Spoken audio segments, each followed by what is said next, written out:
తులారాశి వారి రాశి ఫలితాలని కనుక గమనించినట్టయితే చిత్త 3-4 పాదాలు, స్వాతి 1-2-3-4 పాదాలు, విశాఖ 1-2-3 పాదాలు మనం తులారాశిగా కూడా మనం పరిగణిస్తూ ఉంటాం. మరి ఈ రాశి వారికి ఈ సంవత్సరం ఆదాయం 11, వ్యయం 5, రాజపూజ్యం 2, అవమానం 2గా కూడా ఉంది. ఈ రాశి వారికి గురుడు మే 15 నుండి భాగ్యస్థానమైనటువంటి మిథున రాశి యందు రజతమూర్తిగాను, మరియు శని సంవత్సరం అంతా కూడా షష్ఠ స్థానమందు సువర్ణమూర్తిగాను అత్యద్భుత ఫలితాన్ని కూడా కలుగజేస్తున్నారు. ఇక రాహుకేతువులు వరుసగా మే 18 నుండి పంచమ ఏకాదశ స్థానములందు సంవత్సరం అంతా కూడా లోహమూర్తులుగాను సామాన్యమైనటువంటి ఫలితాలని కూడా ఇస్తారు. సానుకూలమైనటువంటి ఫలితాలని కూడా ఈ సంవత్సరం మీరు ఆశించవచ్చు. ఆత్మవిశ్వాసం, సహనం కలిగినటువంటి స్వభావంలో సున్నితత్వాన్ని కూడా కలిగి ఉంటారు.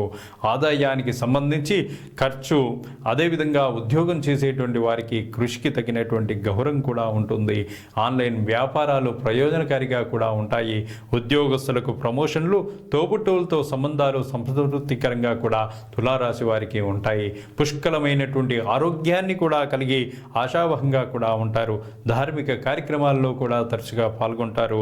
ధార్మిక యాత్రలు, తీర్థయాత్రలు అనేటువంటివి చేస్తూ ఉంటారు. ఇక విద్యార్థులకు ఉన్నతమైనటువంటి విద్యావకాశాలు వస్తాయి. కష్టపడి శ్రమించిన తర్వాతే మీరు విజయాన్ని అనేటువంటిది పొందడం అనేటువంటిది గమనించవచ్చు. అదేవిధంగా సంతానం ఆనందాన్ని కూడా పొందేటువంటి అవకాశం ఉంది. సంతానం కలిగేటువంటి అవకాశాలు ఉన్నాయి. కుటుంబ సభ్యులతో మంచి సామరస్య వాతావరణం అనేటువంటిది పెరుగుతుంది. సంవత్సరారంభం నుండి శని సంచారం అనుకూలమైనదిగా కూడా భావిస్తారు.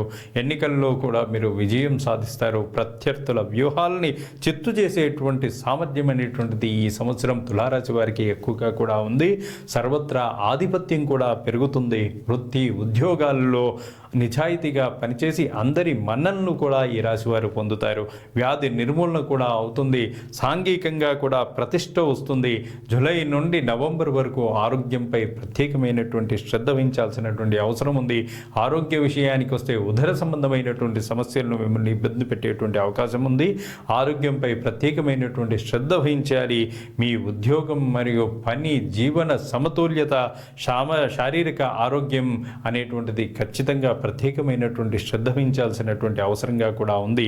ఇక పంచమ స్థానంలో రాహు సంచారం వల్ల కూడా మంచి ఫలితాలు కూడా మీరు అందుకోబోతున్నారు. సృజనాత్మకంగా ఆలోచించి కష్టంగా ఉండేటువంటి పనిని సులభంగా కూడా చేసేటువంటి అవకాశం ఉంది.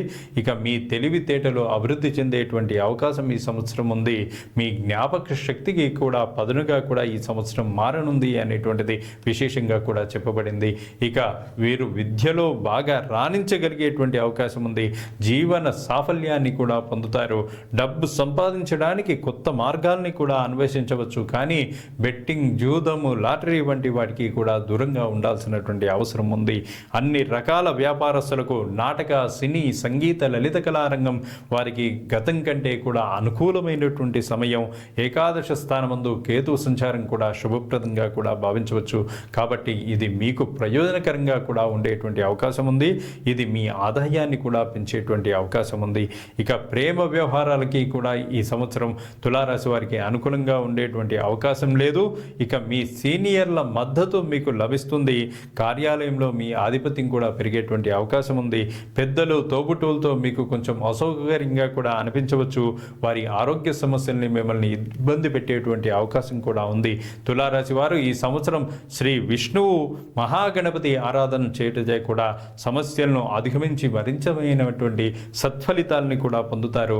ఈ రాశి వారి యొక్క అదృష్ట సంఖ్య 6. శుభం భూయాత్. తదుపరి వృశ్చిక రాశి.